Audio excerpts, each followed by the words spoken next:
Hey everyone, Tony D with another hot take. Oh boy, what a mess the Iranian thing is slowly rolling into. Um, Not a mess for Trump yet. He seems to be above the fray to some degree, although he's getting criticized heavily. But this is part of the problem with the Democratic strategy. He's getting criticized heavily. He got criticized heavily before. So, you criticized and criticized him for nothing, for a bunch of made up stuff that barely registered on the radar as compared to other presidents, just because you were so hot to get him out of office in reverse 2016. Now he's done something really bad. Hello. And of course, no one cares. No one cares. And in fact, people people on the left side of politics are literally tearing their hairs out, not even knowing what to say or do. They're saying the craziest things. We had the New York Times come out and they're calling it a eulogy. It's not really a eulogy, but it's a report on the death of this general, and it's I'm just going to say it's a pretty glowing report of an Iranian general. So it's just weird that an American newspaper would report on an Iranian general like he wasn't such a bad guy. I mean, that's the way it comes off, even if that wasn't the intent of the meeting. And another interesting article that came out of the New York Times, and I didn't read the whole thing, but I was reading an analysis of it on Zero Hedge, so take that for a grain of salt. But I thought this was interesting. The supposed behind the scenes of all this is that Trump is very anti-war, and back in May, he didn't want to send the Ukrainians anything. He just felt the entire operation was a waste of money, which I totally agree with. Sending the Ukrainians even one thin dime is stupid. The Ukrainians shouldn't get any money. Half the government's full of neo-Nazis, and the entire enterprise was propped up by us anyway. So this is another exercise in trying to manipulate a foreign country, and we should not be involved doing that. So Trump, whatever you think of him, he does have good instincts in that area. So I totally believe that was his gut instinct. Like, let's just get out of there. Well, screw these guys. We got bigger fish to fry. But according to the analysis, the major military-industrial complex players, the weapons manufacturers, were all salivating to arm the Ukrainians to the hilt because they saw the newest market in running arms to our surrogates against Russia. That's what they see. So this could be, again, take it all with a grain of salt, but this could be a large reason why you see so many people in Washington, including these guys apparently, looking to get rid of Trump because he's stomping on the brakes saying, why are we doing this? And this isn't the first time I've read stuff about that, about Trump. Now, it's always couched in, oh, Trump is crazy. He doesn't understand what he's talking about. But I disagree. I think Trump, he's got that sort of street level smarts. And his gut tells him, why are we bothering with these people? What's in it for us? And because he genuinely thinks of us. He thinks of himself too, but he wasn't a guy who came out of weapons. He wasn't a guy who came out of, companies that supplied the government anything. He's always been a private enterprise guy. He's always been hotel, real estate developer. You can't develop real estate with all this stuff going around. And Russia has tons of real estate to develop. So really, we could make even more money rather than doing all this weapons and nonsense. We could make more money for everyone and more jobs if we were pursuing a more peaceful, foreign policy, basically. And the people in the defense industry do not want that because they make billions of dollars and it's very quick. All you have to do is gin up the populace, make them believe there's a threat. Boom. People just roll over and die. You have no further to look than, George W. Bush, right? Taking advantage of September 11th, going in there and bombing Iraq. No one cared. People signed up to go to Iraq. No one cared that, about the evidence or that people were screaming. People like me were saying, no, Iraq? Why Iraq? That doesn't make any sense. Then Afghanistan, same thing. So this was all, an excuse to take billions and billions of dollars of taxpayer money and hand it over to weapons manufacturers and just line their pockets over and over again. And now we have this insanely huge military. I mean, we've always kind of had an insanely huge military for at least as long as I've been alive. And, what do you do with it? Well, from the people who are behind the scenes, you keep the gravy train running no matter what. And part of the problem is, too, they want to not only keep the money flowing, they have to increase their profits. It's always because they're a company, and companies always want to go up, up, up, up, up. So they want their stock to go up. So their profits have to go up. And you can't do that by just cutting back, right? Trump, he started pushing the deal with North Korea. That killed a weapons deal with South Korea. They were lining up a whole anti-missile shield, whatever you call it. They don't really work all that well. But they were going to sell it to the Koreans, and they were going to buy it. But now that peace is on the horizon, they ain't buying that. Why would they need it? The DMZ is being dismantled. At the very least, Kim Jong-un is going to be in status mode for probably the rest of his reign. At the very least. There's almost no chance this guy is going to bomb South Korea. None. Same thing with the Ukraine. You think the Ukraine is going to invade Russia? What are you, out of your mind? The Russians have nukes, okay? They're not going to tolerate another country invading them. They're certainly not going to tolerate the United States backing that country. It's a little different if you have Russian surrogates and United States surrogates in a country like Vietnam, let's say, fighting it out. That's different. So, you might be able to turn the Ukraine into another Vietnam for the Russians, and they send in Russians, but we don't send any troops. We keep funding the Ukrainians. But the thing is, the Korean War, Vietnam, those were all far away. They weren't on the borders of a country. You're talking about the Ukraine. The Russians ran the Ukraine for a long time, and it's right on the border of their federation. This would be like the Russians ginning up the Mexican cartels and saying, you know what? Here's some Stinger missiles.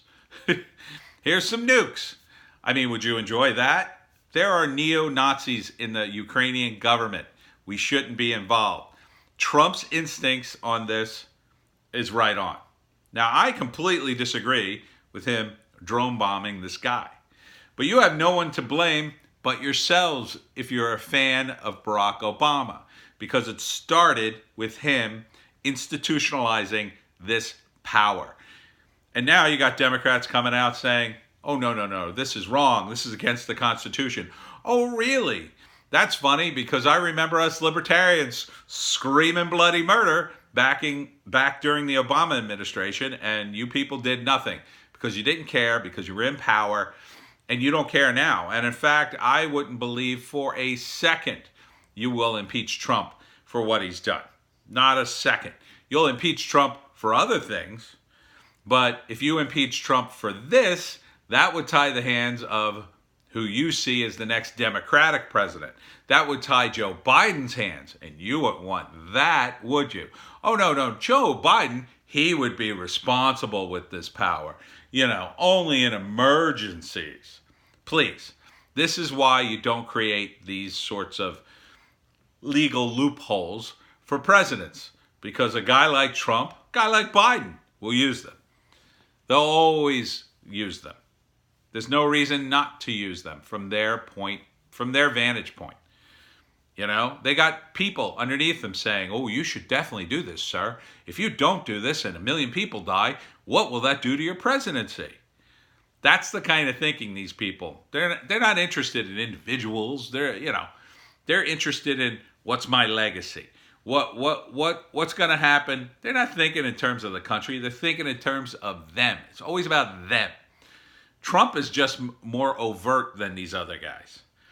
That's why people have a respect for Trump, I believe. Because although he's just as mean and weird and greedy and whatever you want to call him, at least he's open about it. George W. Bush, he'd smile at you and call you a funny nickname and try to be your buddy. Barack Obama, he'd say something very smooth. He'd be a good guy, but, is he a good guy? Well, he assassinated a American citizen in Yemen, and then a few weeks later assassinated his son and his cousin. How's that? How's that good? If Barack Obama had been impeached for that, and he should have been, if Congress stood up and said, "Whoa, no, we're gonna impeach you. We're gonna, at the very least, censor you. We're gonna repeal the War Powers Act." That's where this is all, the problem. The idea like, well, we need the War Powers Act because, a president doesn't have time to go to Congress. Yes, he does. Congress has enough time. Congress, we, especially now, it's not the 1820s where everybody would have had to get on a horse and it would have taken a week to get back to the Washington, D.C. to have a vote. No, you can do this all by phone, all by email. You could have secure lines, you could have secure phones, whatever you need to do, it could happen. And the United States could make that happen if they wanted to do it. They don't want to do it. They like this arrangement. That's the whole point. The whole point is to streamline it so they have more power. This is what governments do. They never give the power back. It's very rare. That's why Washington was such a great guy. He gave the power back. He could have had all the power he wanted. He could have been king. Would have had it all. Now you could argue that, well, maybe Washington at that time would have faced a lot of resistance from people had he taken the crown. But it's also true that I think his personality was such that he was very on board with the Democratic Republic that he had helped create. But take a look at any president after him, in the modern age. Do you think Bill Clinton would have said no to being king? Do you think George W. Bush? Certainly not Bush. What about Barack Obama? Oh, he'll just be king. I don't think any of these guys would have said no to a third term. Right? If they could eliminate term limits, they would. Barack Obama said in an interview he thinks he would have been elected to a third term. He's probably right. Probably could have gotten a third term. And I think Trump probably could get a third term at the rate he's going. But he's not going to be impeached. No. He's being pushed, certainly, and he's being pressured behind the scenes. If they get him for impeachment, he'll do what he always does. He'll cut a deal.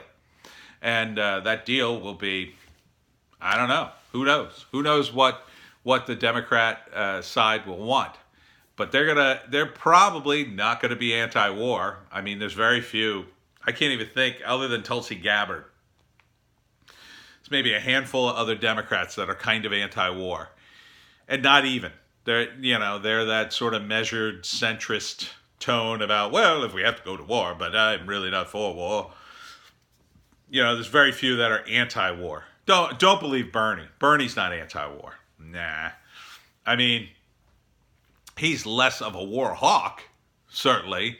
I think he would, he wouldn't just stomp around the world blowing things up. But I don't think he's bringing the troops home anytime soon. No.